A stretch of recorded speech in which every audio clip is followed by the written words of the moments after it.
ఇవాళ చర్చలో మనతో పాటు బీఆర్ఎస్ నాయకులు పల్లె రవికుమార్ గారు మనతో పాటు స్టూడియోలో ఉన్నారు. రవి గారు నమస్తే. అలాగే మనతో పాటు చర్చలో జాయిన్ అవుతున్నారు జూమ్లో రాజకీయ విశ్లేషకులు విజయానంద్ గారు. నమస్తే విజయ్ గారు. రవి గారు, మనం చూస్తున్నాం ఈరోజు కీలకమైన అంశం కూడా కనిపిస్తుంది అన్ని పత్రికల్లో. నిన్న ముఖ్యమంత్రి నిర్వహించిన సభకు సంబంధించి సభ అట్టర్ ఫ్లాప్ అనే కథనం ప్రధానంగా మనం ఇక్కడ చూస్తూ ఉన్నాం. 2 గంటలు ఆలస్యమైనా కూడా సభకు కనీసం రాని జనం అంటూ ఈ వార్త. యూసుఫ్గూడలో జనం లేక సభ అంతా కూడా విలవిలబోయిన అంశం అనేది ఈరోజు ప్రధానంగా పత్రికల్లో కనిపిస్తోంది. ఎట్లా చూడాల్సిన అవసరం ఉంది? సభకు సినీ ప్రముఖులు అలాగే కార్మికులు కూడా ముఖం చాటేశారనే అంశం ఈరోజు పత్రికల్లో ప్రధానంగా కనిపిస్తోంది. పూర్తిగా షూటింగ్లు అలాగే కొనసాగాయి, అలాగే ఖాళీ కుర్చీలతో పూర్తిగా మీటింగ్ అంతా కూడా కనిపించిన పరిస్థితి. ఎట్లా చూడాలి? అలాగే ఆ శాఖ మంత్రి కూడా నాకు తెలియకుండా సభ పెడతారని చెప్పేసి తీవ్ర స్థాయిలో అసంతృప్తి వ్యక్తం చేశారనే కథనం కూడా మనకు ఈరోజు కనిపిస్తూ ఉంది. సీతారామరాజు గారు, నిన్న ముందుగా సభను అక్కడ నిర్వహించడం అన్నది మోడల్ కోడ్ ఆఫ్ కండక్ట్కు వ్యతిరేకం. ఎందుకు అంటే జూబ్లీహిల్స్లో ఉప ఎన్నికలు జరుగుతున్నాయి. అక్కడ ముఖ్యమంత్రి అభినందన సభ. ఇన్ఫ్రాస్ట్రక్చర్ వాడుకున్నది పోలీసు పరేడ్ గ్రౌండ్స్, స్టేడియం. పనిచేసిందంతా కూడా పోలీసు వ్యవస్థ, పోలీసులు, రెవెన్యూ, జిహెచ్ఎంసీ. అంటే వీళ్ళు ముగ్గురు కూడా ఈ మొత్తం వ్యవస్థ అంతా కూడా ఎలక్షన్ ప్రక్రియలో భాగస్వాములు అయినటువంటి వాళ్ళు. ఇదొకటి నిజంగా వ్యవస్థను ఉపయోగించి సభ పెట్టడం ఎలక్షన్ కోడ్ ఉండగా ఆ నియోజకవర్గ పరిధిలో ఎక్కడో బయట ఎక్కడో జరిగితే వేరు, అదే పరిధిలో ఉన్నటువంటి జరగడం మోడల్ కోడ్ ఆఫ్ కండక్ట్ వ్యతిరేకం. ఒకటి. రెండవది, అక్కడ ఎవరి కోసము సినిమా కార్మికులకు తరఫున అభినందిస్తాం. ఇది ప్లాన్గా పెట్టించుకున్న సభ. అదే వాళ్ళు స్వచ్ఛందంగా మనస్ఫూర్తిగా పెట్టింది కాదు. ఎందుకు అంటే ముఖ్యమంత్రి గారు జూబ్లీహిల్స్ ఎన్నికల్లో ఓట్ల కోసం అక్కడ దాదాపు చాలామంది సినీ కార్మికులు ఉంటారు కాబట్టి, వేలాది మంది ఉంటారు కాబట్టి అక్కడ పెట్టి వాళ్ళకి ఏదో హామీలు ఇచ్చినట్టు, ఏదో చేసినట్టు మీకున్నారని చెప్పేసి ఒక ఎన్నికల హామీలు ఇచ్చి ఎన్నికలకు ప్రలోభపరచుకోవడం కోసం చేసేటటువంటి ఒక ప్రయత్నం అది. దీన్ని మేము టీఆర్ఎస్ పార్టీగా మస్తునాచారి గారి నాయకత్వంలో నేను కూడా వెళ్ళాను. ఎన్నికల కమిషన్ చీఫ్ ఎలక్టరల్ ఆఫీసర్ గారిని సుదర్శన్ రెడ్డి గారిని కలిసి ఈ సభ ఎన్నికల నియమావళికి విరుద్ధము, తక్షణమే చర్యలు తీసుకోండి, ఆపండి అని చెప్పేసి కూడా ఇచ్చినాం. కానీ నో యాక్షన్. సరే, అధికారం దుర్వినియోగం అనేది ఇంతకంటే ఇంకేం లేదు. ఇంకా కళ్ళ ముందు జరుగుతున్నటువంటి అధికార దుర్వినియోగం ఎన్నికల కమిషన్ కూడా తమ ఇష్టారాజ్యంగా వాడుకుంటుంది కాంగ్రెస్ పార్టీ ప్రభుత్వం, ముఖ్యమంత్రి రేవంత్ రెడ్డి గారు. అయినా కూడా సభకు అసలు స్పందన లేదు.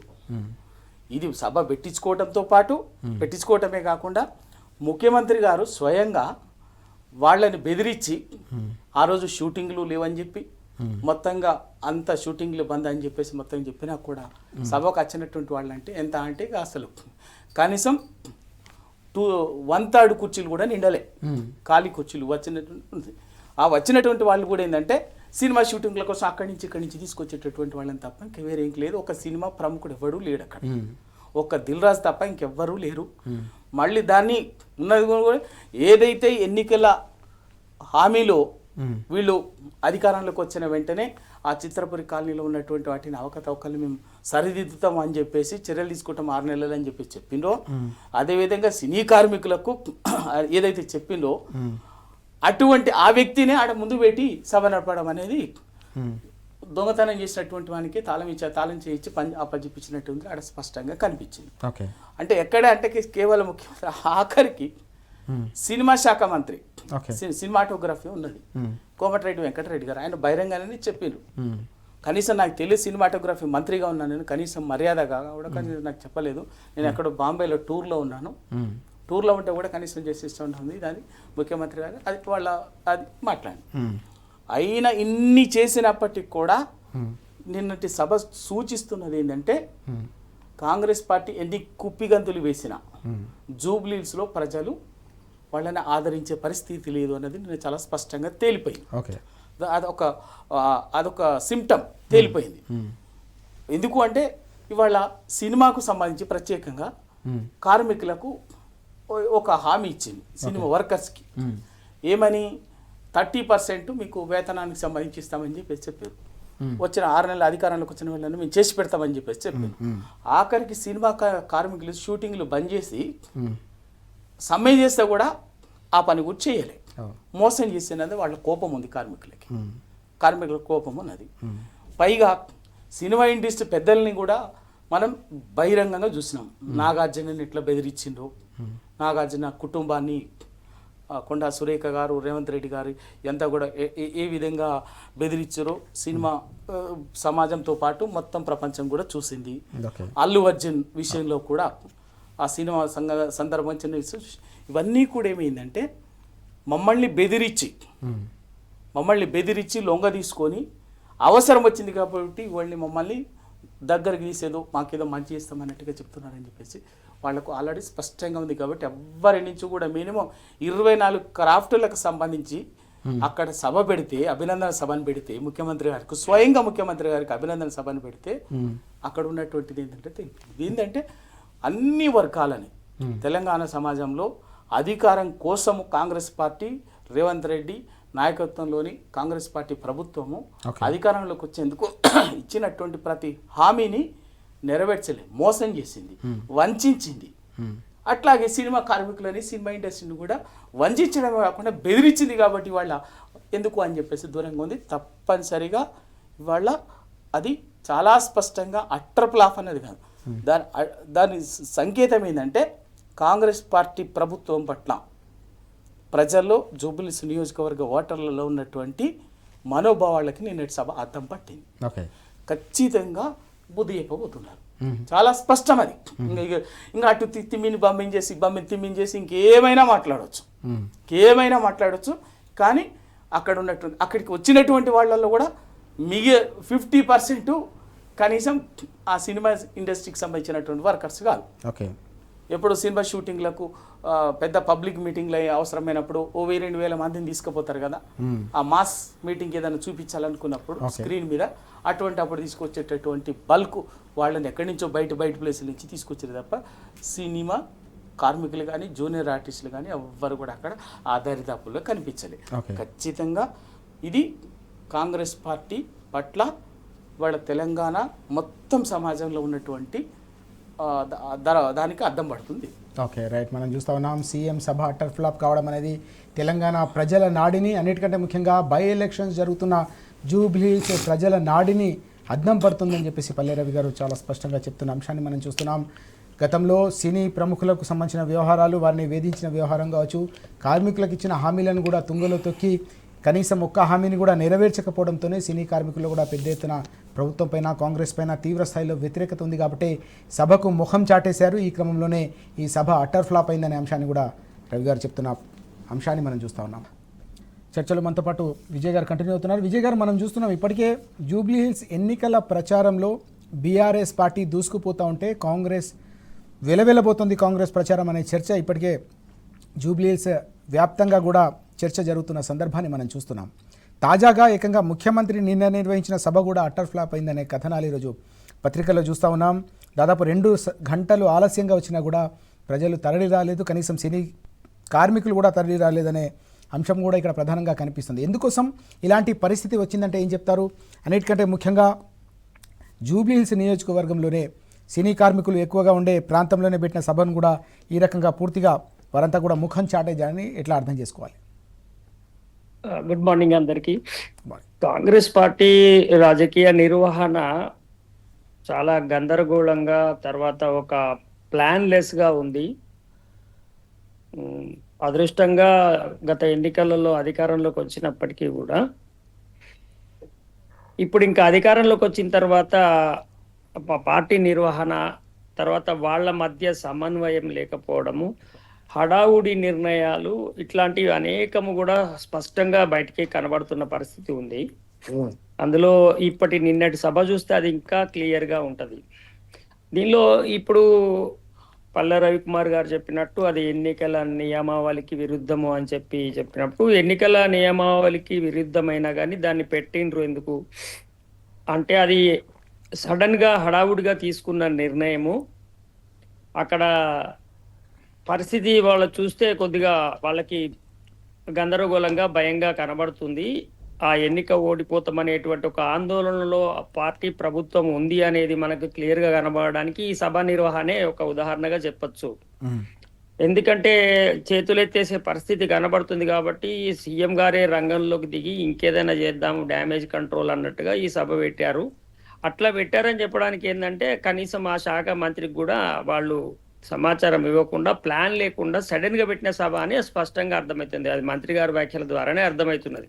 నాకు తెలియదు, నాకేం తెలుసు సభ అని ఆయన చెప్తున్నాడుగా.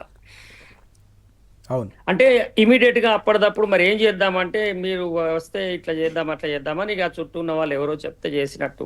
రెండోది, ఆ సభకి సినీ ప్రముఖులు ఎవరు రాలేకపోగా సినిమా ఇండస్ట్రీకి ముఖ్యంగా ఈ ప్రభుత్వం తొలినాళ్లలో ఏర్పడ్డ తర్వాత సినీ పరిశ్రమ మీద ఆ వర్గాల మీద చేసినటువంటి దాడి ఏదైతే ఉందో వాళ్ళను చాలా భయాందోళనకు గురి చేసి వాళ్ళను భయపెట్టించి లొంగ తీసుకున్నటువంటి పద్ధతి మీద చాలా ఖచ్చితంగా లోపల వాళ్ళంతా రగిలిపోతూ ఉంటారు. అదంతా అసంతృప్తి ఉంది. దానికి తోడు అసలు ఈ కార్మికుల ఇళ్లకు సంబంధించిన సమస్యల మీద చాలా పెద్ద ఎత్తున ఒక పోరాటం జరుగుతుంది అక్కడ. చాలా రోజులుగా జరుగుతుంది. ఈ సభ పెట్టడం ఏమైందంటే ప్లస్ పాయింట్ ఏమో కానీ వాళ్ళకి ఇప్పుడు ఈ సభ ద్వారా అత్యంత పెద్ద మైనస్ పాయింట్ అయింది. ఈ ఎన్నికల లెక్కనే మామూలుగా జూబ్లీహిల్స్ ఎన్నికల లెక్క చేసుకుంటే వాళ్ళకి ఏం కాకపోతుండే. అక్కడ చాలా మంది సినీ కార్మికుల ఓట్లు ఉన్నాయి. వాళ్ళు అక్కడ స్థానిక ఎన్నికల కింద చూసుకుంటే కొంత మంచిగా ఉంటుండే. ఎందుకంటే ఈ కుటుంబం ఏదైతే ఉందో, ఈ శ్రీశైలం యాదవ్ గారి కుటుంబం ఏదైతే ఉందో కొంత సినీ కార్మిక నేతృత్వం వహించి కొంత సంబంధాలు ఉండిండే. అట్లా వ్యక్తిగత సంబంధాలతో కొంతమంది పోయేటట్టు ఉంటుండే. కానీ వాళ్ళ జీవితాలనే నాశనం చేసినటువంటి ఒక వ్యక్తిని నిన్న వేదిక మీద కూర్చోబెట్టి, మాగంటి అని ఏదో ఉంటాడు ఆయనను వేదిక మీద కూర్చోబెట్టేసరికి ఇప్పుడు ఏమైతుందంటే మా జీవితాలను నాశనం చేసిన వాళ్ళను మా నెత్తి మీద కూర్చోబెట్టి మా మీదకే వాళ్ళను ఇంకా మేమే మీకు మద్దతు ఇవ్వమని కోరుతారా అనేటువంటిది వాళ్ళకి గుర్తు చేసినట్టు అయింది ఇప్పుడు ప్రతి ఒక్కరికి. నిన్న కొంతమంది మహిళా కార్మికులు అక్కడ నిరసన చేసి అరెస్ట్ కూడా అయినారు. ఇప్పుడు ఇది సినిమా వాళ్ళ కార్మికులకు అందరికీ అది వెళ్ళిపోయిన తర్వాత ఈయనతో ఉన్న వ్యక్తిగత సంబంధాలు కూడా గుర్తు రాకుండా మన జీవితాలను ఛిద్రం చేస్తున్న వాడిని మన మీద నాయకుడిగా రుద్దుతున్నారు అనే దానికి వెళ్ళిపోయి ఇప్పుడు వాళ్ళు ఖచ్చితంగా గట్టిగా నిలబడైనా ఈ ప్రభుత్వానికి వ్యతిరేకంగా ఓటు వేసే పరిస్థితికి వీళ్ళు తెచ్చుకున్నారు. సో ఇది కొద్దిగా తప్పుడు నిర్ణయము, సెల్ఫ్ గోల్ నిర్ణయము. అది చేయకపోనుండే. దానికి తోడు అక్కడ కనీసము ఆర్గనైజ్ కూడా చేయలేకపోయినారు. అంటే సడన్ డెసిషన్ అయ్యేసరికి బయట నుంచి అయినా జనాలను మొబిలైజ్ చేసుకోవాల్సి ఉండే సీఎం సభ కాబట్టి. కనీసం అట్లా కూడా వాళ్ళు చేయలేక పూర్తిగా పలచబడిపోయిన సభను పెట్టి కుర్చీలన్నీ ఖాళీగా, ముఖ్యమంత్రి మాట్లాడంగా కూడా జనాలు ఎవరు లేకపోవడం, వేదిక మీద ఎవరు లేకపోవడం, జూనియర్ ఆర్టిస్టులు ఫేమస్ గా ఉన్న వాళ్ళు ఎవరు హాజరు కాకపోవడం, ఇవన్నీ కూడా ఏమైందంటే క్లియర్ గా ఒక సంకేతం ఏమిచ్చిందంటే అక్కడ లూజ్ అవుతుంది అనేది స్పష్టంగా ఏర్పడేటట్టు చేసుకున్నారు. ఎన్నిక దగ్గరకు వచ్చిన వేళ ఇవాళ కాంగ్రెస్ పార్టీ నిర్వహించిన ఈ సభ వాళ్ళకి చాలా పెద్ద మైనస్ అయింది అనే మనం చెప్పచ్చు. అందువల్ల వీళ్ళు ఇంకా ఇప్పుడు ఎంత డ్యామేజ్ కంట్రోల్ చేసినా అది కాదు. రెండోది, ఈ కార్మికులు నిన్న అరెస్ట్ అయినటువంటి మహిళా కార్మికులు కానీ వాళ్ళు చేసినటువంటి వీడియోస్ కానీ అవన్నీ కూడా ఇప్పుడు ఏమవుతుందంటే వాళ్ళకు గ్రూప్స్ ఉంటాయి, వాళ్ళంతా ఒకటే యూనియన్ కాబట్టి. సో ఇప్పుడు వాళ్ళు చేసినటువంటి పోరాటము, వాళ్ళు చేసిన డిమాండ్ అంతా కూడా ప్రతి ఒక్క కార్మికుడికి చేరుతుంది. అట్లా ఈ ప్రభుత్వము మొదటగా వచ్చినప్పుడు వాళ్ళకి ఇచ్చిన హామీలు ఏవి నెరవేర్చకపోగా ఆ ఇండస్ట్రీని తెలంగాణలో బలహీనపరిచేలాగా బాగా అనేక రకాల చర్యలు తీసుకున్నటువంటి కోపం ఉంది. రెండోది, వాళ్ళ అసోసియేషన్ లో జరుగుతున్నటువంటి పరిణామాలకు ఎవరైతే కారకుడు ఉన్నారో కార్మికులకు వ్యతిరేకంగా నిలబడ్డటువంటి ఒక విలన్, వాళ్ళ భాషలో చెప్పాలంటే ఆయన నిన్న వేదిక మీద ఉన్నాడు. సో ఆయనను పెట్టి వీళ్ళని ప్రసన్నం చేసుకోవడం అనేది ఇంపాసిబుల్. ఇప్పుడు అది ఒక పెద్ద మెసేజ్ అయిపోయింది. ఆయనను అక్కడ పెట్టడం వల్ల వీళ్ళకి ఇక తీవ్రమైనటువంటి, ఎవరన్నా వేద్దామని అనుకునే వాళ్ళు కాంగ్రెస్ మనుషులు ఎవరన్నా ఉన్నా కానీ ఇప్పుడు ఆయనను అట్లా పెట్టడం వల్ల ఖచ్చితంగా సినిమా కార్మికులందరూ కూడా చాలా పెద్ద మొత్తంలో దానికి వ్యతిరేకంగా వేసేటువంటి పరిస్థితి అక్కడ ఏర్పడుతుంది. ఈ సభా నిర్వహణ, నిన్న అక్కడ వేదిక మీద ఉన్నటువంటి జనాలు, ఇవన్నీ ఏం చెప్తున్నాయి అంటే జూబ్లీహిల్స్ ఎన్నికలలో కాంగ్రెస్ పార్టీ ఈ కుప్పి గంతులు వేస్తుంది, గందరగోళం అవుతుంది అనేది అయితే కొంత స్పష్టంగా ఇక అంత కొంత ప్రభుత్వంలో ఉన్నారు కదా, పోటీ ఇస్తారు కదా అనుకునే వర్గాలు కూడా ఇక అయిపోయిందిరా బాబు అంటే ఇటు అవుతుంది పరిస్థితి అనేది అయితే క్లియర్గా అర్థమయ్యేటట్టుగా వాళ్ళే చేసుకున్న స్థితి ఏర్పడ్డది దీంతో. ఎస్, మనం చూస్తా ఉన్నాం ఈ జూబ్లీ హిల్స్లో జరిగిన ఈ సభ ద్వారా చాలా స్పష్టంగా ఒక సంకేతం అయితే వెలువడిందనే అంశం ప్రస్తుతం మనం చర్చలో చూస్తూ ఉన్నాం. పూర్తి స్థాయిలో కనీస పోటీ కూడా కాంగ్రెస్ ఇవ్వలేదు ఈ ఎన్నికల్లో అనేది తేలిపోయిందనేది కూడా ఈ సభ ద్వారా వెల్లడవుతుందనే అంశాన్ని రవి గారు అలాగే విజయ్ గారు కూడా చెప్తా ఉన్న సందర్భాన్ని మనం చూస్తూ ఉన్నాం. ఓవైపు ప్రజలకు ఇచ్చిన గ్యారంటీలను గాలి కొదిలేసి మోసం చేయడమే కాకుండా చివరికి సినీ కార్మికులకు ఇచ్చిన హామీలను కూడా పూర్తిగా పట్టించుకోకుండా నయవంచనకు గురి చేశారు కాబట్టే నిన్న సభకు వారంతా కూడా ముఖం చాటేశారని చెప్పేసి రవి గారు అలాగే విజయ్ గారు కూడా చాలా స్పష్టంగా చెప్తున్న సందర్భాన్ని కూడా మనం చూస్తూ ఉన్నాం. ముఖ్యమైన అంశం కూడా కనిపిస్తోంది ఈరోజు పత్రికల్లో ప్రధానంగా గల్లీ దాటరు ఇల్లు చూడరు అని చెప్పేసి కాంగ్రెస్ అభ్యర్థి ధమ్కి ఇచ్చారనే అంశం కూడా ఈరోజు మనం కథనం చూస్తూ ఉన్నాం. పత్రికలో నమస్తే తెలంగాణలో ప్రధానంగా మనం చూస్తూ ఉంది. దీంతో పాటుగా ఇటీవల జరిగిన పరిణామాలు కూడా పెద్ద ఎత్తున చర్చకు దారితీస్తున్న సందర్భం కూడా మనకు కనిపిస్తుంది. జూబ్లీ హిల్స్ ఎన్నికల నేపథ్యంలో మంత్రుల మధ్య పంపకాలకు సంబంధించిన పంచాయతీకి సంబంధించిన వ్యవహారం కూడా తీవ్ర వివాదాన్ని తెలరేపిన సందర్భం కనిపించింది. ఏకంగా వ్యాపారవేత్తను బెదిరించారనే అంశం కూడా. ఈ మొత్తం పరిణామాలన్నీ కూడా జూబ్లీ హిల్స్ ఎన్నికల్లో ఎలాంటి ప్రభావం చూపించే అవకాశం ఉంది, ఓటర్లలో ఎలాంటి చర్చకు దారితీసే అవకాశం ఉంది? సీతారాం రాజు గారు, ఈ కాంగ్రెస్ పార్టీ నాయకుల తీరు ఎట్లా ఉందంటే మేము ఏం చేసినా కూడా మీరు మౌనంగా నోరు మూసుకొని భరించాలి, లేకపోతే నోరు ఎత్తినామంటే మీ సంగతి చూస్తామని చెప్పి నిన్న అభ్యర్థి స్వయంగా ఎన్నికల సమయంలో జనరల్గా ఎవరైనా కూడా అభ్యర్థి అనేటటువంటి వాడు ప్లీజింగ్ ఎదుటి వారిని కొంత ప్లీజింగ్ అటిట్యూడ్తో పోతాడు. నిన్న జరిగింది వచ్చినటువంటిది కూడా మాట్లాడింది కూడా పెద్దగా ఇంకేం లేదు. దానికి నాకు వ్యతిరేకంగా ఎవరు మాట్లాడినా నన్ను ఇంకేమైనా మాట్లాడినా బిడ్డ గల్లీ దాటరు, ఊర్లలో నుంచి వచ్చినటువంటి వాళ్ళు మీ ఊర్లకు కూడా పోరు, ఇంటికి కూడా పోరు అని చెప్పేసి చెప్పినట్టు. అంటే ఇది దేనికి సంకేతం? దేనికి సంకేతం? ఇది చాలా స్పష్టంగా స్వయంగా ముఖ్యమంత్రి గారే అవకాశం దొరికినప్పుడల్లా నేను మీకు మీ పేగులు తీసి మెడకేసుకుంటా, మీకు లాగులో తొండలేస్తా, అధికారిక సభల్లో మీటింగ్లో ఎక్కడ ఆయన ఒక్కనాడన్నా కనీసం ఒక ముఖ్యమంత్రిగా హుందాగా మాట్లాడలే. ఆయన ఎప్పుడు నేను పేగులు మెడకేసుకుంటా, లాగులో తొండలేస్తా, ఈ బగుల కొడతా, తొక్కుతా, నరుకుతా, ఇదే తప్ప ఇక ముఖ్యమంత్రి స్వయంగా ఆ మాటలు మాట్లాడుతుంటే ఆయనకున్నటువంటి ఆయన కింద ఉన్నటువంటి వాళ్ళు, ఆయనకు ఫాలో అయ్యేటటువంటి వాళ్ళు నాయకులు, రెండవ శ్రేణి నాయకులు ఇంతకంటే ఎక్కువ భాష ఎందుకు ఉంటుంది? అంటే స్వయంగా కేసీఆర్ గారు ఒక మాట అన్నారు అని ఆ సమావేశంలో వచ్చింది. వస్తే వెంటనే ఇష్టం వచ్చినట్టు మాట్లాడారు అయ్యా కొడుకులు, అభ్యర్థి నవీన్ కుమార్ యాదవ్ గారు, వాళ్ళ తండ్రి చిన్న శ్రీశైలం యాదవ్ గారు. అరే వాళ్ళ రికార్డులలో అందరు మాట్లాడతారు. చిన్న శ్రీశైలం యాదవ్ అని రౌడీ షీటరు, పైల్వాన్ అని చెప్పేసి మధురా నగర్ పోలీస్ స్టేషన్లో రికార్డు ఉంది. ఇవాళ కాదు, ఇదే చంద్రబాబు నాయుడు గారు, రేవంత్ రెడ్డి గారు చంద్రబాబు నాయుడు గారు శిష్యుడే కదా. ఇదే చంద్రబాబు నాయుడు గారు చిన్న శ్రీశైలం యాదవ్కి సంబంధించి స్వయంగా ముఖ్యమంత్రిగా నిండు అసెంబ్లీలో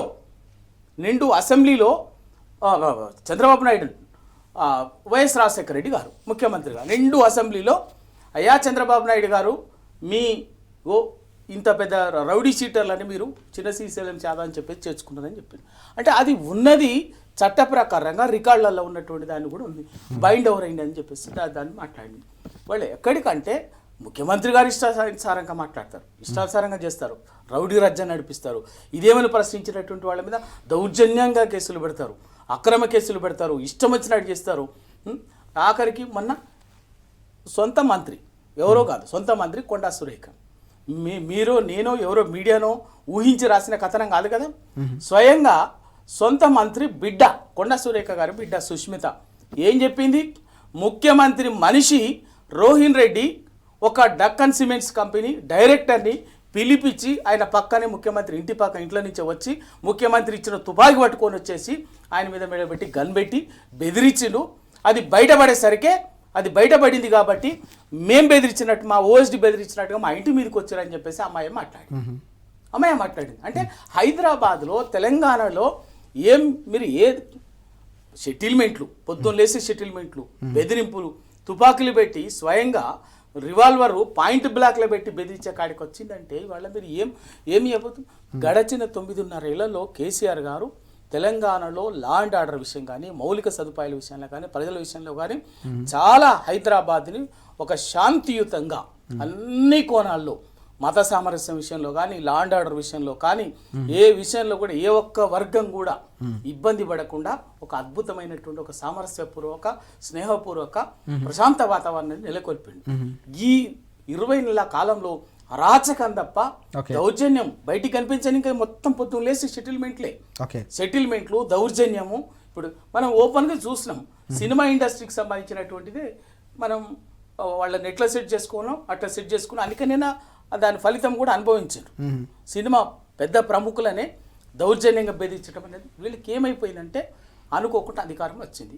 ప్రజలకు ఇచ్చినటువంటి హామీలని నెరవేర్చే పరిస్థితుల్లో లేరు.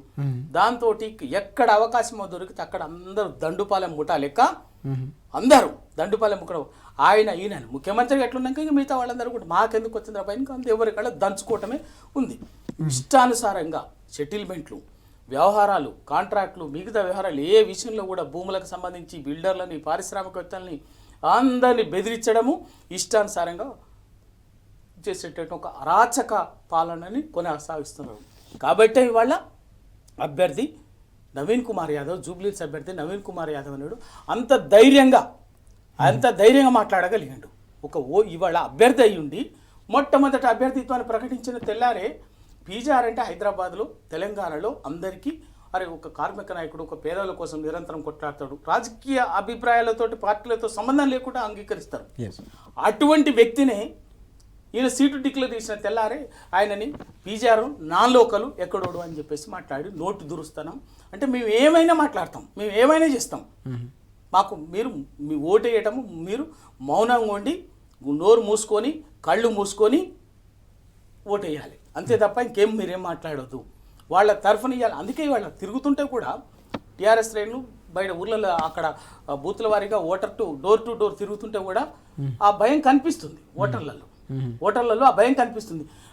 ప్రచారానికి పోయినప్పుడు టీఆర్ఎస్ నాయకులు, మంత్రులు అందరు పోయినప్పుడు బాహటంగా చెప్తున్నారు. చాలా చోట్ల బాహటంగా చెప్తున్నారు, మేము ఓటేస్తాం కానీ దయచేసి మేము మీ వెంట బయటికి రాము, మీకు ఎక్కడో కనిపించాం, ఖచ్చితంగా ఓటేస్తాం, బరాబర్గా ఓటేస్తాం, మాకు తెలుసు వేస్తాం, కానీ దయచేసి మమ్మల్ని ఎక్కడ ఫోటోలు కానీ మీడియా కానీ ఇంకెక్కడ కానీ మమ్మల్ని మేము మీతోటి బయటికి పనిచేయడానికి కానీ మేము రాలేము అని చెప్పేసి చాలామంది ఇలా అంత భయానక వాతావరణం.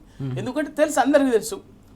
ప్రముఖంగా ఇప్పుడు ఎన్నికలు కాదు, అంతకుముందే వచ్చింది. ఏంది అక్కడ ఇడ్లీ బండోడో లేకపోతే ఏదో చిన్న చిన్న షాపులు నడుపుకునేటటువంటి వాళ్ళు కూడా వీళ్ళ మనుషులకు రోజుకు 100 రూపాయలు వాళ్ళ మనిషిని బట్టి 100, 1000 కంపల్సరీ ఇచ్చుకుంటే తప్ప వ్యాపారాలు చేసుకోలేని పరిస్థితి మామూలుగానే. రేపు ఇక్కడే వాళ్ళే ఎమ్మెల్యే అయ్యి వాళ్ళ చేతిలోనే ఈ అధికారం ఉంటే ఇక మమ్మల్ని మామూలుగానే ఇంత బెదిరిస్తున్నటువంటి వాళ్ళు చిన్న చిన్న వ్యాపారాలు, రోజువారి బతుకు తెరువు కోసం చేసుకున్నటువంటి వ్యాపారాలను మేమే 100 నుంచి 1000 దాకా ఎవరి స్థాయిని బట్టి వాళ్ళ వ్యాపారాన్ని బట్టి వాళ్ళు ఇస్తుంటే రోజువారీగా వసూలు చేస్తుంటే ఇంకా రేపు వచ్చి వీళ్ళు ఎమ్మెల్యే అయి కూర్చుంటే మన నెత్తిన కూర్చుంటే ఇంకెక్కడ మోస్తామనేటువంటి అక్కడ చిరు వ్యాపారులకు భయం ఉంది, ఓటర్లకు భయం ఉంది, మొత్తం అక్కడ ఉన్నటువంటి వాళ్ళందరికీ అది ఉంది. అది మాట్లాడుతుంటేనే అది చెబుతుంటేనే ఎవరైనా అందరు మాట్లాడకపోయినా ఎవరో ఒకరిద్దరు ధైర్యం చేస్తారు కదా, వాళ్ళను కూడా బెదిరించడం కోసమే మీరు నోరు మూసుకొని ఉండకపోతే ఎన్నికలు అయిపోయిన తెల్లారి మీ సంగతి తెలుస్తామని చెప్పేసి నా వెనకాల రౌడీ ముఖ్యమంత్రి నేను రౌడీని ఉన్నా, గల్లీలో ఉన్న సెక్రటరీలో కూడా రౌడీ ముఖ్యమంత్రి ఉన్నాడు. కాబట్టి బిడ్డ మీ సంగతి తెలుస్తా, మీరు ఎన్నికలు అయిపోయిన తెల్లారి మీరు ఇప్పుడు పిచ్చిగా మాట్లాడితే నా మీద ఏ మాట మాట్లాడినా కూడా ఎన్నికలు అయిపోయిన తెల్లారి మీ ఇంటికి వచ్చి ఏదో ఉంది కదా డైలాగ్ ఉంది కదా, సినిమా డైలాగ్, అట్లా బెదిరించేటటువంటి అరాచక పరిస్థితి మనం ఇవాళ జూబ్లీహిల్స్లో చూస్తున్నాం. వీటన్నిటిని కూడా ప్రజలు అక్కడ జూబ్లీహిల్స్ హోటళ్ళు గమనిస్తున్నారు. ఆఖరికి నిన్న దీన్నే విషయాన్ని పెడితే ఒక కార్పొరేషన్ చైర్మన్ ఒక యువకుడు పెడితే ఒక బీఆర్ఎస్ సోషల్ మీడియాలో ఉండేటువంటి ఒక యువకుడు పోస్ట్ చేస్తే స్వయంగా వాడిని కూడా బెదిరించారు, అబ్బాయిని కూడా. ఏం తమాషా చేస్తున్నావా, ఏం సంగతి అనుకుంటున్నావు అన్నట్టు. అంటే ఒక కార్పొరేషన్ చైర్మన్ మెట్టు సాయి కుమార్ అంటే ఏమి ఇది అసలు అంటే ఇంకేం ప్రజాస్వామ్యం. రాజీవ్ గాంధీ గారేమో రాజ్యాంగం పట్టుకొని తిరుగుతారు, ప్రజలు, హక్కులు, స్వేచ్ఛ, రాజ్యాంగం, ప్రజాస్వామ్యం మొత్తం వరదిల్లుతుందని చెప్పేసి చెప్తారు.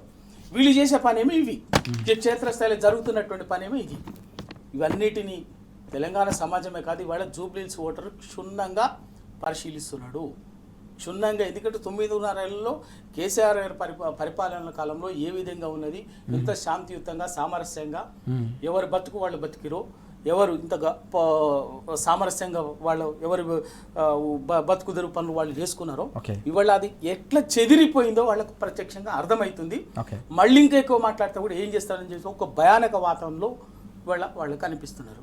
ఇవన్నిటిని చూసి కూడా వీటన్నిటిని కూడా ఖచ్చితంగా తప్పనిసరిగా వాళ్లకు ఓటరు బుద్ధి చెప్తారు. టీఆర్ఎస్ పార్టీ వదిలిపెట్టారు. క్షేత్రస్థాయిలో ఇటువంటి ధమ్కిల్ని చాలా చూసినాం, ఉద్యమ కాలం చాలా చూసినాం. అందరం అనుభవించినటువంటి వాళ్ళని పెద్ద పెద్ద రాయలసీమ ఫ్యాక్షనిస్టులు పెద్ద మేము పెద్ద తోపులం అనుకునే వాళ్ళు కూడా వచ్చేసి బెదిరించరు. మీకు తెలంగాణ కావాలా, అది కావాలా, ఎవడరా మీకు తెలంగాణ, అది దాటారు ఇది దాటారు, అందరం ఆ బెదిరింపులను ఎదుర్కొన్న వాళ్ళమే. ఇక్కడ ఎవడు ఈ తాటాకు సప్పులకి ఎవడు భయపడేవాళ్ళు వాళ్ళు నిజంగా వాళ్ళు ఏదో రౌడీ సీటరో లేక పైల్వాన్లుగా ఏమో చేయాలంటే మేము కూడా అంతకంటే ఎక్కువ పెద్ద పైల్వాన్లమే. ఆ మాటకు వస్తే అంటే ఆ సెన్స్ ఎందుకంటే ఇక్కడ ఎవడు భయపడేవాడు లేడు. ప్రజల కోసం సమాజం కోసం త్యాగాలు చేయటానికి సిద్ధపడి తండ్లాడుతున్నటువంటి వాళ్ళం, కొట్లాడుతున్నటువంటి వాళ్ళం, కొట్లాడినటువంటి వాళ్ళం. ఈ తాటాకు సప్పుళ్లకు లేకపోతే వీళ్ళ అధికారం కోసం ఏ కుప్పిగంతలు వేసేటటువంటి నేను పనికమలైనటువంటి చేసేటటువంటి బెదిరింపులకు భయపడేవాళ్ళమా? ఇటువంటి ఎట్లా సమాధానం చెప్పాలనో తెలుసు. తప్పనిసరిగా ఇవాళ జూబ్లీహిల్స్ ప్రజలకు బీఆర్ఎస్ పార్టీగా మేమిస్తున్నటువంటి భరోసా ఏంటంటే చెబుతున్నటువంటి విజ్ఞప్తి కూడా వినతి కూడా ఇవాళనే వీళ్ళ అరాచకం ఈ విధంగా ఉంటే రేపు గెలిచినట్లయితే ఆ పరిస్థితి ఏ విధంగా ఉంటుందో ఇంకెవరైనా అటు ఇటుగా సపోర్ట్ చేసేటటువంటి వాళ్ళు కూడా ఆలోచించుకోవాల్సినటువంటి సమయం. మీ అవసరం ఉన్నప్పుడే మిమ్మల్ని బెదిరిస్తున్నారంటే మీ అవసరం తీరిన తర్వాత మీ పట్ల ఏ విధంగా దుర్మార్గంగా ఉంటారో అనేది గ్రహించాలని వాళ్ళ జూబ్లీహిల్స్ విజ్ఞులకు ఓటర్లకు నేను బీఆర్ఎస్ పార్టీ తరఫున విజ్ఞప్తి ఇస్తున్నాను. ఏది ఏమైనా ఇటువంటి వాటన్నిటిని ఎదుర్కొని జూబ్లీహిల్స్ ఓటర్లకి బీఆర్ఎస్ పార్టీ భరోసా తప్పనిసరిగా వాళ్ళకు బాసటగా నిలబడతారు. వాళ్ళు హైదరాబాద్లో జరిగినటువంటి మూసి బాధితులని తరుముతుంటే రాత్రి బుల్డోజర్లు కూలుస్తుంటే మురికివాడల్లో నిలబడ్డది ఎవరు నిలబడలే? ఒక్క టీఆర్ఎస్. కేసీఆర్ గారి మార్గనిర్దేశకంలో కేటీఆర్ గారు నిలబడ్డారు, హరీష్ రావు గారు నిలబడ్డారు, మేము నిలబడి కొట్లాడినాం. వాళ్లకు క్షేత్రస్థాయిలో భరోసా ఇచ్చింది బీఆర్ఎస్. వాళ్లకు బాధితులకు నిలబడి అవసరమైన చోట న్యాయ పోరాటం కూడా చేసి వాళ్ళ పక్షాన నిలబడి వాళ్ళకు ఒక చేయుతనిచ్చి ధైర్యాన్ని ఇచ్చినటువంటిది ఇవాళ టీఆర్ఎస్. బస్ ఇటువంటి వాటికి భయపడతామా? బరాబర్ వాళ్ళ సందర్భం వచ్చింది. మీ విజ్ఞతతోటి వీళ్లకు బుద్ధి చెప్పే సమయం ఉంది కాబట్టి ఆ విజ్ఞతతోటి జూబ్లీహిల్స్ ఓటర్లు వ్యవహరించాలనేదే మేము చెప్పేటటువంటి విజ్ఞప్తి. విజయ్ గారు, రవి గారు చెప్పినట్టు మనం చూసాం ఇటీవల గత నెల రోజులుగా జరుగుతున్న పరిణామాలు, కాంగ్రెస్ సర్కారులో జరుగుతున్న పరిణామాలన్నీ కూడా తెలంగాణ వ్యాప్తంగా కూడా ప్రజల్లో తీవ్ర స్థాయిలో దుమారం రేపిన పరిస్థితి, చర్చకు దారితీసిన సందర్భం. వ్యాపారవేత్తను బెదిరించారు, తుపాకీతో బెదిరించారనే అంశం కూడా పెద్ద ఎత్తున వివాదంగా మారిన సందర్భాన్ని మనం చూసాం. దానిపై కూడా ప్రజలు పెద్ద ఎత్తున చర్చించుకున్న సందర్భం కూడా కనిపించింది. దీనికి తోడుగా ఏకంగా ఎన్నికల ప్రచారం అంటే అన్ని ప్రాంతాలకు సంబంధించిన వాళ్ళు వచ్చి ప్రచారం నిర్వహిస్తూ ఉంటారు. కాంగ్రెస్ పార్టీకి సంబంధించిన నేతలు కూడా అక్కడ ప్రచారం నిర్వహిస్తున్నారు అనేక నియోజకవర్గాల నుంచి వచ్చి. కానీ ప్రస్తుతం వ్యాఖ్యలు ఈరోజు మన పత్రికలో చూస్తూ ఉన్నాం. ఇతర ప్రాంతాలకు సంబంధించిన నేతలు వచ్చి ఆడ ప్రచారం నిర్వహిస్తున్న వారిని బెదిరిస్తున్నారనే అంశాన్ని ఎట్లా చూడాల్సిన అవసరం కనిపిస్తుంది. ఇవి జూబ్లీహిల్స్ ఓటర్లలో కావచ్చు ప్రజల్లో ఎలాంటి అంతర్మథనానికి ఎలాంటి ఆలోచనకు తెరలేపే అవకాశం ఉంది? అక్కడి ప్రజలకి చాలా అనుభవాలు, వాళ్ళు అక్కడ రెగ్యులర్గా ఆ వాతావరణాన్ని చూస్తున్న వాళ్ళు కాబట్టి ఇప్పుడు గత 10 ఏళ్లుగా హైదరాబాద్లో అంతకుముందు ఉన్నటువంటి ఈ గుండాగర్ది కానీ, బెదిరింపులు కానీ, ఈ వసూళ్ల దందాలు కానీ కొద్దిగా లేకుండా ప్రశాంతమైన హైదరాబాద్ను క్రియేట్ చేయడము, ప్రజల ఆలోచనలు, తర్వాత ఈ గల్లీ స్థాయి ఈ బ్యాచ్ మెయింటైన్ చేసే ఈ లీడర్లు కూడా ఇక ఇవి మనకు ఈ ప్రభుత్వంలో చెల్లవు, మనం ఇంకేదో వ్యాపారాలు వ్యవహారాలు అవి ఇవి చేసుకోవాలి అనే పద్ధతిలోకి మారేటట్టుగా జరిగింది. ఇప్పుడు కొద్దిగా సీనియర్స్ అక్కడ ఉన్నటువంటి ముఖ్యంగా హైదరాబాద్ అనగానే ఎక్కడైనా ఇంత కొద్దిగా దాదాగిరీలు అవి ఇవి పేరున్నటువంటి కాన్స్టిట్యున్సీ ఇప్పుడు అక్కడే ప్రధానంగా చాలా ముఖ్యమంత్రులే అసెంబ్లీల పేర్లు తీసుకొని మాట్లాడే అంత గుండాగిరి ఉన్నటువంటి ప్రాంతంగా ఉంటే ఆ ప్రజలకి ఆ అనుభవాలు ఎంత కష్టంగా ఉంటాయో మనకు తెలియంది కాదు. వాళ్ళు అట్లాంటి అనుభవించి గత 10 ఏళ్ళుగా కూల్గా ఎవరి పని వాళ్ళు చేసుకుంటూ హాయిగా ఉంటున్న వాళ్ళు కాబట్టి వాళ్ళు ఇప్పుడు వాళ్ళ జీవితాలను వాళ్ళే డిస్టర్బ్ చేసుకుంటారని ఎవరం అనుకోము. ఎందుకంటే ఈ ఎన్నికలు వాళ్ళకి ఒక గందరగోళాన్ని తీసుకొచ్చి పెట్టినాయి. ఇప్పుడు ఆ మాగంటి గోపీనాథ్ గారు అకాల మరణం చెందడము, ఈ ఎన్నికలు రావడము వాస్తవంగా ప్రశాంతంగా ఉన్న జీవితాల్లో తుఫాను వచ్చినట్టే. ఇప్పుడు మళ్ళా అయినా కానీ అదే కుటుంబానికి బీఆర్ఎస్ టికెట్ ఇవ్వడము, అవతల సైడ్ కూడా ఎవరికైనా ఒక కొత్త అభ్యర్థి లేదా ఒక మంచి బ్యాక్గ్రౌండ్ ఉన్న వాళ్ళకి ఇచ్చుంటే ఈ ఎన్నిక ఒక పోటీ ఉంటుండే. కానీ ఏంటంటే ఇవాళ అక్కడ ప్రజలకు వర్సెస్ కాంగ్రెస్ పార్టీకి పోటీగా మారుతుందని నా అంచనా. ఎందుకంటే అక్కడ ప్రజలే బాధితులు అవుతారు కదా రేపొద్దున. ఇప్పుడు అధికారంలో లేకుంటేనే వాళ్ళు హోదాకు రాకుంటేనే వాళ్ళు వాళ్ళ అఘాయిత్యాలు వాళ్ళ వ్యవహారాన్ని చాలా కష్టంగా భరిస్తున్న ప్రజలు కదా అక్కడ. కాబట్టి వాళ్ళు మళ్ళా కావాలని నిప్పుల కుంపటిని నెత్తి మీద తెచ్చి పెట్టుకుంటారని అనుకోము ఎవరం కూడా. ఇక వాళ్ళ గ్రాచారం మంచిగా లేకపోతే మనం చెప్పలేం. కానీ అక్కడ జనరల్ గా ఎవరైనా కానీ ప్రశాంతంగా హాయిగా రేపు మాగంటి సునీతమ్మ గారు గెలిచిండ్రు అనుకో, రేముంటది కూల్ గా మళ్ళా తెల్లారి ఎన్నికల తెల్లారి ఎవరి పని వాళ్ళు చేసుకుంటారు. అక్కడ ఎవరి జీవితాల్లో వ్యక్తిగత జీవితాలు ఎవరు జోక్యం చేసుకోరు. వాళ్ళ అనుచరులు కూడా డీసెంట్ గా ఉండే వాళ్ళు ఉంటారు. ఇప్పుడు వీళ్ళ అనుచరులు ఎట్లా ఉంటారు, ఇవాళ ఎవరెవరు చేరిండ్రు మళ్ళీ వాళ్ళ వెనకాల అనేది అక్కడ ప్రజలు రోజు చూస్తున్నారు. పత్రికలలో కూడా వస్తున్నాయి గతంలో ఏ పేర్లు ఉన్న వాళ్ళు ఇప్పుడు వాళ్ళ వెనకాల ఉన్నారని. సో అందువల్లనే ఇప్పుడు మన పత్రికల్లో కూడా పెద్ద ఎత్తున హెడ్డింగ్స్ వచ్చినాయి. 100 కోట్ల రూపాయలు ఇక్కడికి వచ్చినాయి ప్రచారం కోసం, మాకు ఎవరికి రాలేదు, ఇప్పుడు ఏందని లొల్లి స్టార్ట్ అయింది అక్కడ. సో ఎందుకు ఇంత డబ్బు మరి పంపు చేసినారు అంటే అక్కడ తెలుసు, పార్టీకి కూడా తెలుసు ఏంటిది, కాంగ్రెస్ కూడా ఏం తెలుసు అంటే ఇది ఆషామాషిగా మనం గెలవలేమని.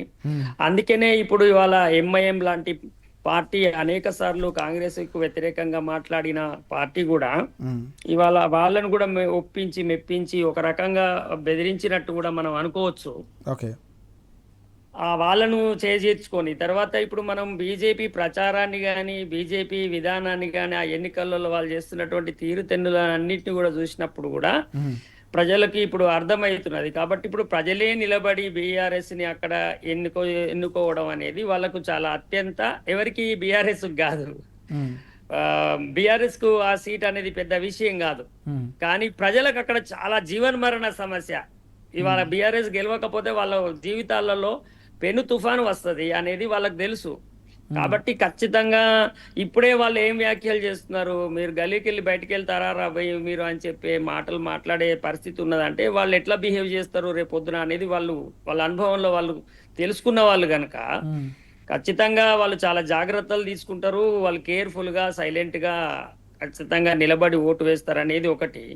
రెండోది ప్రధానంగా మైనారిటీ వర్గం అక్కడ క్లియర్ కట్ గా ఈసారి గత ఎన్నికలలో కదా కొంత కాంగ్రెస్ పార్టీని నమ్మి అంటే సాంప్రదాయక పద్ధతుల్లో పూర్వకాలం లాగా కొంత ఓటు బ్యాంకు పద్ధతి ఉండే, అది బీజేపీని అట్లాంటి వాటిని చూపించి వాళ్ళు గ్రాప్ చేసినారు. కానీ వాళ్ళు అక్కడ ప్రజలకు కూడా అంతో ఇంతో కొంత లౌకికంగా ఉండి మైనార్టీ సంక్షేమం కోసం, మైనార్టీ రాజకీయాలలో వాళ్ళని ముందుకు తీసుకురావడం కోసం కృషి చేస్తే వాస్తవ జీవితంలో కృషి చేసినటువంటి పార్టీ బీఆర్ఎస్ అనేది అర్థమైన తర్వాత మీకు మైనార్టీ నుంచి పెద్ద ఎత్తున చేరికలు రావడం, గవర్నమెంట్ లో కాంగ్రెస్ ఉన్నప్పటికీ జనరల్ గా సాంప్రదాయకంగా ముస్లిం ఓటింగ్ అనేది కొంత కాంగ్రెస్ వైపు ఉంటది అనేది మనకు ఉండే ఒక అభిప్రాయం.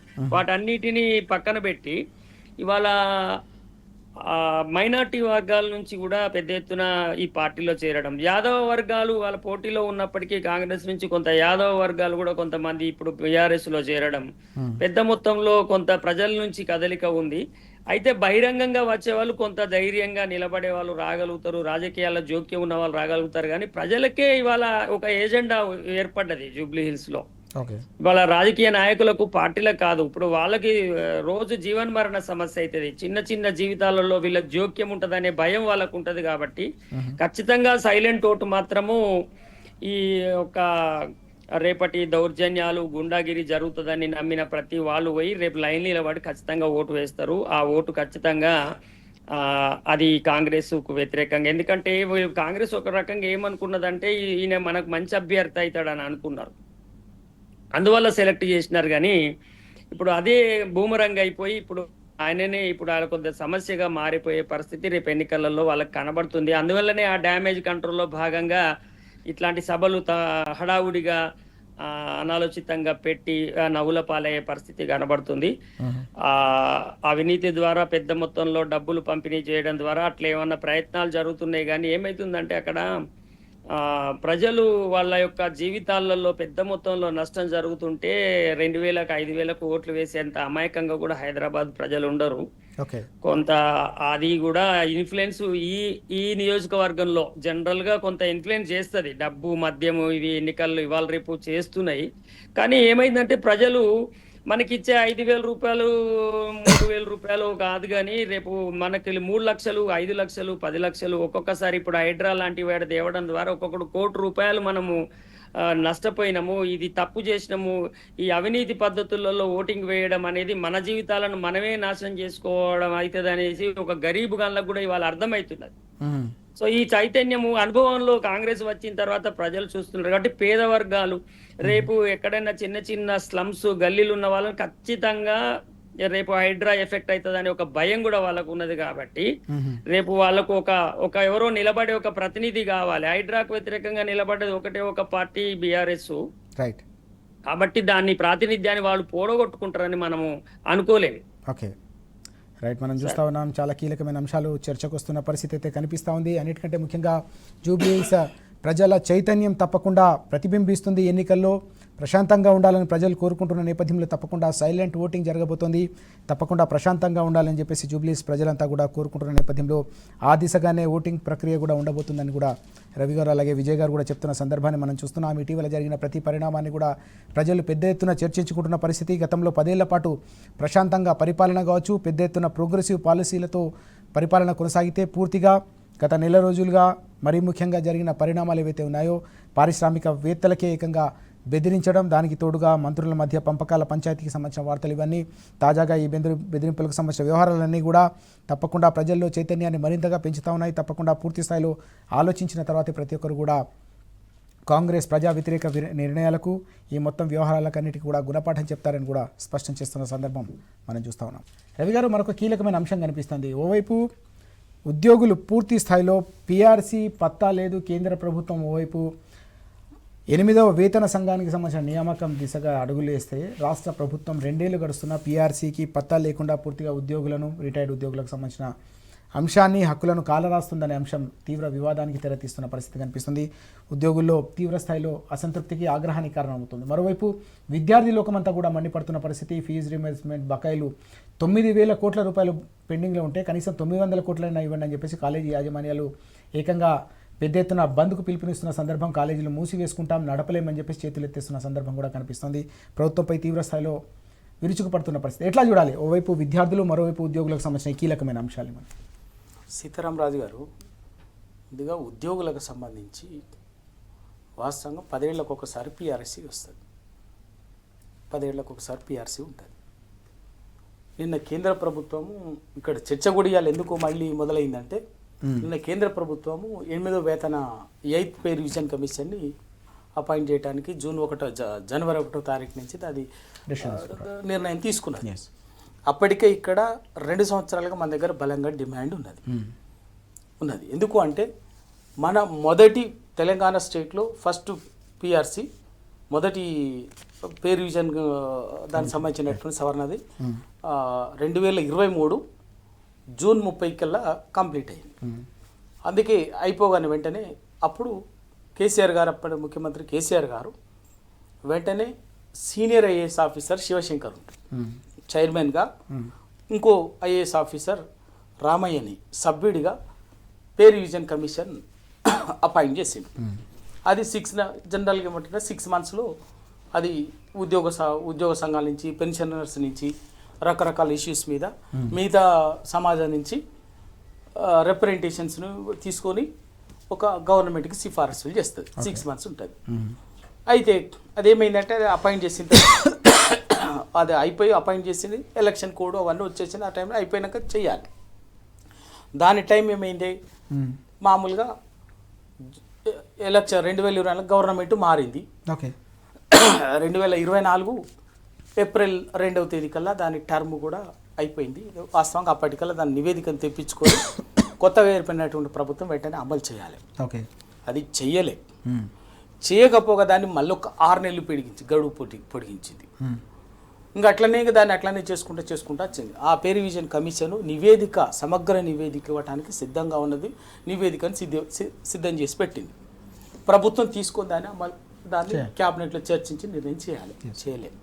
కేవలం ఇప్పటికీ 5 DAలు పెండింగ్లో ఉన్నాయి. వాళ్ళకు సంబంధించినటువంటి రిటైర్డ్ ఇవ్వాలి. ఎంత దారుణం అంటే రిటైర్డ్ అయినటువంటి ఉద్యోగులు 20 నెలలుగా 15 నెలలుగా రిటైర్డ్ అయినటువంటి వాళ్ళ PFలు, గ్రాట్యుటీస్, మానిటరీ బెనిఫిట్స్ ఉంటాయి రిటైర్. అవి వాళ్ళ దాదాపు 1000 పేరుకుపోయినాయి. గత ఒక 6 నెలల క్రితము ఉద్యోగ సంఘాలు అల్టిమేటం ఇస్తే నెలకి 700 రూపాయలు ఏదో 700 కోట్లు నేను రిలీజ్ చేస్తాను అని చెప్పేసి ఇప్పటి వరకు అది జరిగి కూడా 4-5 నెలలు జరుగుతుంది. ఇప్పటికి తూట్ పైసా చేయలేదు. అవే అట్లాగా ఉంది. చాలామంది నాకు కూడా పర్సనల్గా ఒక 2-3 ఉద్యోగులు పర్సనల్గా కొంచెం మీకు చెప్పండి సార్, మీకు తెలిసిన వాళ్ళు వచ్చే ఉంటారు అని చెప్పేసి అప్రోచ్ అయ్యింది. అంటే ఎంత అన్యాయం అంటే ఒక ఉద్యోగి రిటైర్డ్ అయినాక మనకి వచ్చేటటువంటి డబ్బుతోటి వాళ్ళు భవిష్యత్తు పిల్లలో ఇల్లు ఏదో ఒకటి ప్లాన్ చేసుకుంటారు. కొంత ప్రశాంత జీవితం గడపాలని చూసుకుంటారు. అన్యాయంగా ఇప్పటికే చాలామంది ఆ పెన్షన్ను భరించలేక ఆ టెన్షన్ తోటి చనిపోయినటువంటి వాళ్ళు కూడా ఉన్నారు. ఆ మానిటర్ బెనిఫిట్స్ ఓవైపు PRC లేదు, ఎప్పుడో రావాల్సినటువంటి PRC లేదు. PRC 2 సంవత్సరాలు అవుతుంది. ఇప్పటికి దాదాపు ఆ PRC కమిషన్ వేసి 2 సంవత్సరాలు అయిపోయింది. ఇప్పటికి నివేదిక రావాలి, అమలయ్యి ఉండాలి. ఆ ఫిట్మెంట్ అదంతా కూడా ఏంటంటే వీళ్ళు ఉద్యోగ సంఘాలు ఒక 50% ఫిట్మెంట్ బెనిఫిట్ అడుగుతున్నారు. సరే మధ్య మార్గంగా ఎక్కడో దగ్గర కనీసం ఉద్యోగులు అడిగిందే కాకుండా ఒకటి ప్రభుత్వం కమిషన్ సిఫారసు చేసిన దానే కాకుండా వీళ్ళు అడిగిందే కాకుండా ప్రభుత్వం కూడా ఒక విచక్షణ తోటి మంత్రివర్గం ఒక నిర్ణయం చేసి ఇచ్చేసే అవకాశం ఉంది. ఏమి నయా పైసలు ఇవ్వడానికి సిద్ధంగా లేడు ముఖ్యమంత్రి గారు. ఈ ప్రభుత్వం కేవలం అన్ని వర్గాలను వాడుకొని వీళ్ళని వదిలేయటం తప్ప వేరే ఇంకేమీ లేదు. అంతకు మించి ఇంకేం లేదు. ఇవాళ ఉద్యోగులను రోడ్లకు ఎక్కించారు, విద్యా సంస్థలను రోడ్డుకి ఎక్కించారు. విద్యా సంస్థలు 9,000 కోట్ల అండి ఫీజు రియంబర్స్మెంట్. కానీ దానికి మంత్రులు కొన్ని లంగమాటలు నోటికి వచ్చిన అరే ఇంకా ఇన్ని అబద్ధాలు మాట్లాడతారంటే ప్రతిది అబద్ధమే. ఒక్క మాట నిజం ఉండదు. ఒక్క కొత్త స్కీమ్ లేదు, ఒక్క కొత్త ప్రాజెక్టు లేదు, కానీ 2.5 లక్షల కోట్లు అప్పు చేసి 2 ఏళ్లలో. మరి రాష్ట్రానికి వస్తున్నటువంటి ఆదాయం ఎక్కడికి పోయింది? సంవత్సరానికి దాదాపు మనది 2 లక్షల కోట్లు నికరంగా రాష్ట్రానికి వచ్చేటటువంటి పన్నుల రూపంలో వచ్చేటువంటి రెవెన్యూ ఆదాయం ఉన్నది. 2 లక్షల కోట్లు ఉన్నది. దాదాపు 1,80,000 కోట్లు హెచ్చు తగ్గులు ఉంటాయి. అవి ఈ 2 ఏళ్లలో దాదాపు అవే 3.5-4 లక్షల కోట్లు ప్రభుత్వానికి వచ్చే ఆదాయం అఫీషియల్గా. ప్లస్ 2.5 లక్షల కోట్లు అప్పులు చేసింది. దాదాపు 6-6.5 లక్షల కోట్లని ఈ 22 నెలల్లో ఏం చేసిండో వాడికి తెలియదు. పైసలు లేవంటారు, ఇష్టం ఉన్నట్టుగా మాత్రము ఇవాళ 5,000 కోట్లతోటి దేనికో అసలు ఏమీ లేదు. ఆ ఫ్యూచర్ సిటీకి రోడ్ అని చెప్పేసి వేస్తారు కాంట్రాక్టుల కోసం. కేవలం వీళ్ళ కాంట్రాక్టులు వీళ్ళ కోసం, అన్ని వీళ్ళ పనుల కోసం మాత్రం పైసలు ఉన్నాయి. లంగదందాల కోసము వీళ్ళ కాంట్రాక్టులు, వీళ్ళ మనుషులు వీళ్ళ కోసం చేసేటటువంటి వాళ్ళకు దందాలు ఉన్నాయి. ఆ దందాల పంపిణీకి సంబంధించే కదా, పంపకాలకు సంబంధించే మంత్రుల మధ్యన తేడాలు వచ్చేసి ఒక తుపాకి పెట్టి ఒక ఇండస్ట్రియలిస్ట్ని బెదిరించే కాడికి తీసుకొచ్చింది. ఈ బయటికి కనిపించింది ఏదంటే తెర వెనక కాంట్రాక్టుల విషయంలో ఎంత బెదిరింపులు, ఎంత దౌర్జన్యం జరుగుతుందో చూడండి. అదే ప్రజలకు సంబంధించినటువంటి ఉద్యోగులు భాజపా PRC ఇవ్వమని అడుగుతున్నారు. ఇప్పటికీ 5 DAలు ఇవ్వాలి, ఒకటి ఇచ్చి చేతులు దులుపుకున్నారు. ఇట్లా వాళ్ళకు సంబంధించినటువంటి మెడికల్ బిల్స్, హెల్త్ కార్డు నాశనం చేసి పెట్టిండ్రు. మెడికల్ బిల్స్ రియంబర్స్మెంట్ లేదు. తర్వాత ఇంకా రకరకాల రిటైర్మెంట్ బెనిఫిట్స్కి సంబంధించినటువంటి 1000 కోట్లు పెండింగ్లో పెట్టిండ్రు. విద్యార్థులకు సంబంధించినటువంటిది ఫీజు రియంబర్స్మెంట్, మొత్తం ప్రజలకు సంబంధించినటువంటిది ఏది కూడా నయా పైసా ఇవ్వకుండా మరోవైపున గురుకుల విద్యా వ్యవస్థని నాశనం చేసి దాన్ని నిర్వీర్యం చేసే పని చేస్తున్నారు. దాంతో ఇప్పటికి 50-60 మంది పిల్లలు చనిపోయినారు. ఓకే. ఈ పరిస్థితుల్లో ప్రజలకు సంబంధించినటువంటి ఒక వెల్ఫేర్ స్టేట్ అనేటువంటి ఒక స్పిరిట్ని నాశనం చేస్తున్నారు. దుర్మార్గంగా కేవలం దౌర్జన్యం చేసి వీళ్ళు దండుకోవడం తప్ప ఒక దండుపాలె ముఠా లెక్క వీళ్ళు వీళ్ళ చుట్టూ ఉన్నటువంటి వాళ్ళు ఇష్టానుసారంగా తరతరాలకు సరిపడేటటువంటి వేల కోట్లని అప్పనంగా దండుకోవటం తప్ప ప్రజల మంచి చెడు లేదు. ప్రతి వర్గాన్ని మోసం చేయటమే. ఇలా ఉద్యోగులు కూడా మోసపోయినామన్నది వాళ్ళకి అర్థమైంది. రోడ్డు ఎక్కుతున్నారు. 3 నెలల కింద 4 నెలల రోడ్డు ఎక్కుదామని చెప్పేసి అనగానే వెంటనే ఒక ముఖ్యమంత్రి గారు ఏదో చేసినట్టుగా చేసి అని చెప్పేసి ఆ రోజు నీళ్లు జల్లిండ్రు. మళ్ళీ ఇవాళ రోడ్డు ఎక్కే పరిస్థితి వచ్చేసింది. ఇవాళ ఏ వర్గం కూడా వీళ్ళని నమ్మే పరిస్థితిలో లేదు. అన్ని వర్గాలని మోసం చేశారు. విద్యార్థులను రోడ్డు ఎక్కించారు, ఉద్యోగులను రోడ్డు ఎక్కించారు, రైతులను రోడ్డు ఎక్కించారు, మహిళలను రోడ్డు ఎక్కించారు. ఇంకా ఆ వర్గం ఈ వర్గం అంటే ఏముంటా లేకుండా లేదు. జూబ్లీస్లో మాత్రం నంగనాసి మాటలు మాట్లాడతారు. Yes right. మనం చూస్తున్నాం గ్యారంటీల పేరిట ప్రజలను మోసం చేయడమే కాదు, చివరికి ఉద్యోగులను అలాగే విద్యార్థులను కూడా నయవంచనకు గురి చేస్తుంది ప్రభుత్వం. తప్పకుండా పీఆర్సీకి సంబంధించిన వ్యవహారం దాదాపు 2 ఏళ్ళు గడుస్తున్నా కూడా ఉద్యోగులను పూర్తి స్థాయిలో నయవంచనకు గురి చేసి మోసం చేసి వారికి ఇచ్చిన హామీలన్నిటి కూడా తుంగలో తొక్కారు. దీనికి సంబంధించిన వ్యవహారం కావచ్చు, దీనికి సంబంధించిన ప్రభావం కావచ్చు పూర్తి స్థాయిలో తప్పకుండా జూబ్లీహిల్స్ ఎన్నికలపై కూడా పడుతుంది. విద్యార్థి లోకాన్ని పూర్తిగా వంచి కనీసం ఫీజు రీయింబర్స్మెంట్ బకాయిలు కూడా చెల్లించకపోవడం, గురుకుల వ్యవస్థను నిర్వీర్యం చేస్తున్న అంశం కూడా తప్పకుండా జూబ్లీహిల్స్ ఎన్నికల్లో కూడా తప్పకుండా ప్రభావం చూపుతుందని రవి గారు చెప్తున్న అంశాన్ని మనం చూస్తాము. విజయ్ గారు, మనం చూసాం తెలంగాణ సాధించుకున్న తర్వాత తెలంగాణ ఉద్యమంలో అత్యంత కీలకమైన పాత్ర పోషించిన ఉద్యోగులకు కూడా తప్పకుండా ప్రయోజనం జరగాలనే ఆలోచనతో అత్యధిక ఫిట్మెంట్ ఇవ్వడం కావచ్చు, వారి హక్కులను కాపాడే విధంగా రకరకాల కార్యక్రమాలు తీసుకున్న సందర్భాన్ని 10 ఏళ్ల పాటు మనం చూసాం. ఇప్పుడు ఏకంగా 2 ఏళ్ళు గడుస్తున్నా కూడా 2 ఏళ్ళు కావస్తున్నా కూడా పీఆర్సీకి సంబంధించిన వ్యవహారం పత్తా లేకుండా పోయిందనే ఆవేదన, ఆందోళన, అసంతృప్తి ఉద్యోగుల్లో వ్యక్తమవుతున్న సందర్భం. మరోవైపు కేంద్ర ప్రభుత్వం 8వ వేతన సంఘాన్ని నియమించిన నేపథ్యంలో మరోసారి ఉద్యోగుల్లో పెద్ద ఎత్తున చర్చకు జరుగుతున్న పరిస్థితి. గతంలో 10 ఏళ్ల పాటు ఎట్లా ఉండే, కడుపులో పెట్టి చూసుకొని ఉద్యోగుల సంక్షేమానికి పెద్ద ఎత్తున పెద్దపీట వేస్తే పూర్తిగా కనీసం పీఆర్సీ లేని సందర్భం, ఇతర బెనిఫిట్స్ లేని పరిస్థితి, రిటైర్మెంట్ అయిన వారికి కూడా కనీసం ఆ వాటాలు కావచ్చు వారికి సంబంధించిన సొమ్ము అందని సందర్భం కూడా కనిపిస్తుంది. ఎట్లా చూడాలి? ఓవైపు ఉద్యోగులు అలాగే విద్యార్థులకు సంబంధించిన ఫీజు రీయింబర్స్మెంట్ బకాయిలు కూడా పేరుకుపోయిన పరిస్థితి కూడా కనిపిస్తుంది. అప్పులు పెరిగిపోతూ ఉన్నాయి, ఆదాయాలు పడిపోతూ ఉన్నాయి. ఎటుపోతుంది ప్రభుత్వానికి సంబంధించిన సొమ్ము అనేది కూడా ఇప్పుడు చర్చకు దారితీస్తున్న సందర్భం. ఎట్లా చూడాలి మొత్తం వ్యవహారాన్ని? మీరు మాట్లాడిన లాస్ట్ లైనే క్యాప్షన్ సార్. ఎటుపోతుంది ఈ సొమ్ము అనేదే క్యాప్షన్. అది ప్రధానంగా చర్చ జరగాల్సిన అవసరం ఉంది. గతంలో పైసలు, బడ్జెట్కు సంబంధించిన డబ్బులు సంక్షేమం మీద, అభివృద్ధి మీద ఎటువైపు ఖర్చు పెట్టినారు, దాని వెనకాల ఉన్న ఉద్దేశాలు ఏందనేది విశ్లేషించుకోవాలి. ఇప్పుడు మొత్తం బడ్జెట్ ఎంత, అందులో సంక్షేమానికి గతంలో కేటాయించిన ఎంత తగ్గించారు, ఆ తగ్గించిన డబ్బులు ఎటు డైవర్ట్ చేసారు అనేది చాలా ఇంపార్టెంట్. ఈ పాయింట్ మీదనే ఇవాళ మొత్తము ఈ పరిపాలన అంతా కొనసాగుతుంది. అట్లా ఎందుకు కూడా బాగా తొందరపడి చేస్తున్నారు.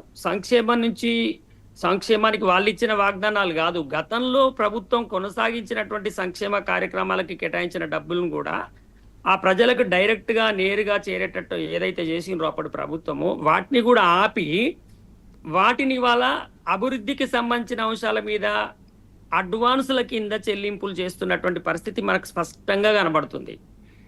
దానివల్లనే ఇవాళ క్లియర్గా ఈ అన్ని వర్గాలు, ఒక ఉద్యోగ వర్గాలు కాదు సార్, అందరూ కూడా క్లియర్గా ఏమర్థమవుతుందంటే మేము వంచనకు గురైనాము, మేము భంగపడ్డాము అనేది క్లియర్గా అందరూ భావిస్తున్న సందర్భం.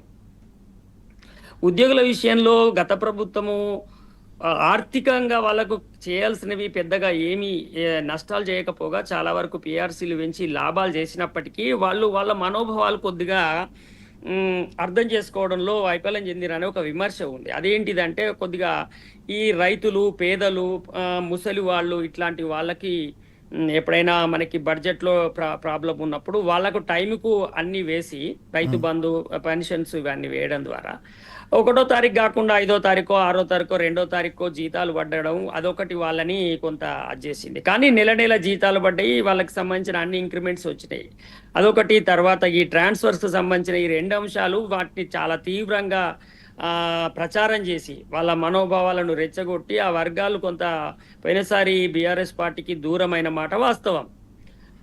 దాన్ని అర్థం చేసుకుంటారులే కొంత అబో మధ్యతరగతి వర్గం, ఉద్యోగ వర్గం అంటే తెలంగాణ ఉద్యమంలో కూడా వాళ్ళు ఉన్నవాళ్ళు కనుక మన సంక్షేమ బడ్జెట్ అంతా కూడా పేదలకే ఇస్తున్నాము, రెండోది ఒక రోజు అటు ఇటు అయినా వీళ్ళు మేనేజ్ చేసుకుంటారనే ఒక బ్రాడ్ కాన్సెప్ట్ లో కేసీఆర్ లాంటి వాళ్ళు ఎట్లా ఉంటదంటే ఆయన చదువుకున్న వర్గము కొంత ఉద్యమంలో పాల్గొన్న వాళ్ళు కనుక దే కెన్ అండర్స్టాండ్ అనే పద్ధతుల్లో బ్రాడ్ గా ఆలోచించడం వల్ల వాళ్ళు వాస్తవంగా కొంత వాళ్ళకు కూడా ఇబ్బందులు అయినాయి, కొంత లోయర్ మిడిల్ క్లాస్ కూడా ఉద్యోగులలో ఉంటారు కాబట్టి అదొక ఇబ్బంది అయింది. దానివల్ల కొంత అప్పుడు దూరమైన మాట వాస్తవం. కానీ తర్వాత వచ్చిన ప్రభుత్వం మీద చాలా పెద్ద మొత్తంలో ఆశలు పెట్టుకున్నారు వాళ్ళు, ఎందుకంటే వీళ్ళ వాగ్దానాలు మామూలుగా లేవు. వాళ్ళ యూనియన్ ఎన్నికలలో వీళ్ళు నిలబడ్డట్టుగా వాగ్దానాలు చేసిండ్రు వీళ్ళు కాంగ్రెస్ పార్టీ వాళ్ళు. సో అందువల్ల వాళ్ళు తీవ్రమైన వాగ్దానాలు చేసి ఆ వాగ్దానాలు ఒక్కటి కూడా నెరవేర్చకపోగా కనీసం వాళ్ళకి రావాల్సినటువంటి మినిమము విషయాలను కూడా వాళ్ళు పరిశీలించకపోవడము, పెన్షన్ ఎవరైతే హోల్డర్స్ ఉంటారో వాళ్ళకి సంబంధించినటువంటి ఏమాత్రము వాళ్ళ డబ్బులు వాళ్ళకి కేటాయించకపోవడము, ఇట్లా చాలా పెద్ద మొత్తంలో అవస్థ పడుతున్నారు. వాళ్ళని ఇప్పుడు పట్టించుకునే నాతులు కూడా లేడు, వాళ్ళతో కనీసం మాట్లాడే వాళ్ళు లేరు. పోగా ఎక్కువ తక్కువ చేస్తే ఏం చేస్తున్నారంటే వాళ్ళ సహజ స్వభావంతో బెదిరిస్తున్నారు. అది ఇప్పుడు వాళ్ళకి ఉన్న మంట.